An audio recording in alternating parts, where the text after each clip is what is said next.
శ్రీ వాసవి కన్యకా పరమేశ్వరీ దేవి జయంతి. కన్యకా అమ్మవారు వైశాఖ మాసంలో శుద్ధ దశమి శుక్రవారం నాడు పునర్వసు నక్షత్రంలో జన్మించింది.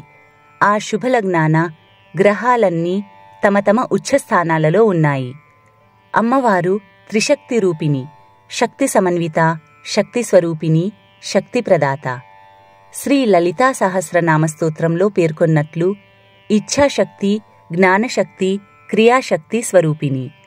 ఈ 3 రకాల శక్తులను శ్రీ మహాలక్ష్మి, శ్రీ మహాసరస్వతి, శ్రీ మహాకాళీ దేవతలుగా ఆరాధిస్తారు.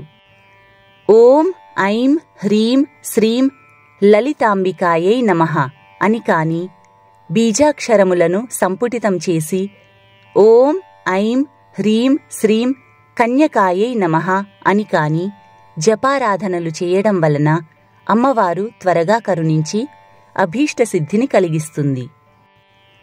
అమ్మవారి జన్మస్థలమైన పెనుగొండలో అమ్మవారి సోదరుడు విరూపాక్షుడు అమ్మవారికి ఆలయాన్ని నిర్మింపచేశాడు.